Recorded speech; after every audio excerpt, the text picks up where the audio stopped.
Vem cá, Wilson, como é que estão as coisas? Na guerra. Firme. Fala aqui para as pessoas. Como é que se comporta um revoltado no altar? Mostra o que é estar revoltado no altar. Durante 5 anos, eu tive uma vida medíocre dentro da igreja. Dentro da Igreja Universal. Dentro da Igreja Universal. Eu já vim de um lar cristão. Eu não conheci outra religião. Eu sempre fui cristão. Durante 5 anos, uma vida medíocre dentro da igreja. Participei de 10 fogueiras santas. Não aconteceu nada na minha vida. Participava de propósito. Era dizimista, ofertante. E na minha vida não aconteceu nada. Durante 5 anos a minha vida foi assim na igreja. E enquanto eu não tomei uma atitude de revolta, mas essa revolta para mim tomar, eu tive que enfrentar a própria morte. Porque eu tava, além de perder tudo dentro da igreja, meu filho estava morrendo no hospital. O médico deu 6 horas de vida para o meu filho. E naquele dia eu estava no hospital público, que eu já tinha perdido o plano de saúde, perdendo tudo. E na sarjeta, eu comecei a chorar. E fiquei revoltado aquele dia. Eu comecei a lembrar das pregações, dos 5 anos de pregações que eu escutei dentro da igreja. Eu comecei a lembrar dos propósitos. Eu comecei a lembrar do bispo pregando, do que não podia isso, de que não podia mágoa entrar no coração, de que você tinha que manter o coração limpo, que para conquistar você tinha que ter o Espírito Santo, você tinha que ser renovado. Isso em alguns minutos passou tudo isso na minha mente. E ali na sarjeta eu fiz um voto com Deus. Eu falei: Senhor, eu preciso de um milagre urgente, porque o médico deu 6 horas. Então o Senhor só tem 5 para agir. Eu falei: se o Senhor hoje livrar a vida do meu filho, preservar a vida do meu filho, eu vou me lançar. O homem de Deus falar, eu vou agir a partir de hoje. A partir de hoje, o homem de Deus falar: você vai ter que pular da ponte, de bungee jump, de um prédio, eu vou fazer. O que ele mandar, eu vou fazer. Eu tirei o quê? Toda a malícia que estava dentro de mim, aquele ranço maldito que me segurava no banco. Chegava as pessoas depois de mim na igreja, eu batendo palma para os outros. Então, esse foi o maior testemunho. O reencontro com Deus na sarjeta. Porque dali gerou uma revolta em mim. Dali o Espírito Santo começou a me dar direção. Dali fui para... Meu filho, resumindo, meu filho em 3 horas pediu para comer. E o médico falou assim: seu santo é forte, hein, rapaz? E eu sabia que faltava o quê? Uma aliança minha com Deus. Faltava eu fazer o quê? Erguer um altar ali para Deus. Na sarjeta, porque ainda faltavam uns 50 dias para a fogueira santa. Mas na sarjeta eu fiz um compromisso com Deus. E eu chegando em casa, carta de despejo, tudo travado. A gente recebeu uma notícia. A minha esposa tinha recebido um caminhão de herança. Aí a gente foi todo feliz. Naquela época a gente frequentava a Catedral do Brás. A gente foi todo feliz para a igreja. Falou: nossa, agora com isso a nossa vida vai mudar. Você viu, só fui fazer um compromisso com Deus.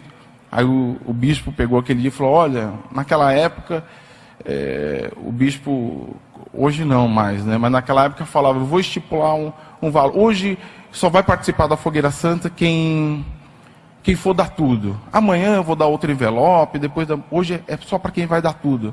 Eu tinha acabado de receber o caminhão, tinha um despejo para pagar e não tinha nem o que comer em casa. E aquele dia a gente chorou muito dentro da igreja. Porque eu tinha feito como se fosse o voto de Jefté. Eu falei para Deus que ia fazer o que eu me mandasse. E eu cheguei lá, o homem falou: não, eu só tudo, hoje eu não vou pedir nada. Então era o como de Deus estava mandando. Então a revolta ficou dentro da gente. A gente pegou, colocou aquele caminhão no altar. Depois daquele dia, faz 9 anos, a nossa vida mudou, a história da nossa vida. Esse caminhão se tornou pequeno, porque o que a gente já deu nas fogueiras santas, daria mais de 30, 40, 50 caminhões hoje. E mudou a história da nossa vida. A gente começou a crescer, e sempre sacrificando. E em 2005, a gente fechou um grande negócio internacional, fechamos um negócio no Nordeste, e eu não tinha nem condição.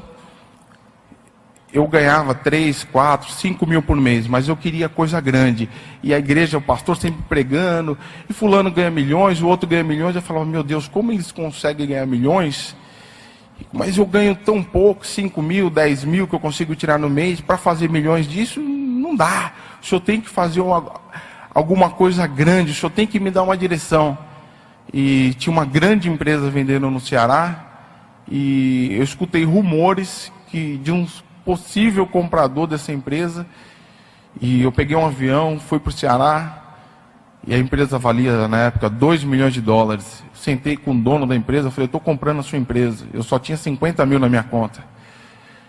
Aí falamos, vamos levar a documentação para os nossos advogados, levamos para o advogado, e eu fui nos compradores e falei, olha, eu tenho o produto que vocês querem, custa 5 milhões de dólares. Falou, de quem é? Eu falei, é meu. Ele falou, é seu? Você não é a pessoa que está intermediando? Eu falei, não, é meu. Peguei um avião, voltei lá. Falei, cara, vamos fechar negócio, eu vou te dar um sinal de 50 mil.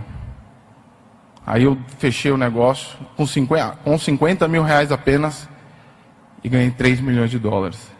E dali para frente... Hoje você fechou um negócio de quanto? Fechei um negócio de milhões, muitos milhões. E já estou no segundo negócio, em uma direção que o bispo Romualdo, a gente se encontrou na garagem aqui, e ele ficou me dando uma direção, e ele me deu uma direção em dezembro. Ele falou, Wilson, você tem que... Rapaz, você quer ganhar dinheiro, essa área aqui, você vai fazer esse negócio assim, isso aqui. Eu falei, tá ligado. No outro dia eu agi. Tinha um imóvel que estava parado, e a pessoa me ofereceu, eu estava meio assim, vou, não vou. Mas eu escutei a voz do homem de Deus. Foi como aquela palavra de Daniel fala, que Daniel, no propósito de Daniel, o bispo estava batendo muito forte em cima disso. Deus revela para a gente o sonho do rei. E através da revelação do sonho do rei, ele nos revela a interpretação do sonho. Mas ele só revela aos dele, aqueles que estão em sacrifício. Porque quando Daniel também chegou no palácio de Nabucodonosor, Daniel, ele sacrificou logo quando ele chegou, porque ele não se alimentou da comida do rei. Ele pagou o preço. Ele pagou o preço. Para que esse preço? Para Deus revelar para ele. Ele não queria comida, ele não queria bebida, ele não queria do vinho do rei. Ele queria que Deus revelasse para ele o sonho do rei. E Deus, para revelar o sonho do rei, você tem que estar com a vida no altar. Hoje, quando o bispo falou hoje de manhã aqui, eu encontrei com o meu pastor aqui no estacionamento, o pastor da minha igreja, eu falei, pastor, já vou sacrificar. Já sacrifiquei. Hoje? Hoje. O que você colocou no altar? Eu coloquei uma BMW 0 km, blindada. Amém? Ou seja, isso é o voto de um revoltado, de alguém que se acostumou a odiar o problema e investir na saída da situação. Resultado, pode falar em números práticos, quanto você vai faturar desse negócio que você está fechando aí? Olha, eu já estou no segundo empreendimento meu aí, para esse ano, nosso faturamento vai para mais de 40 milhões. Acabou, né?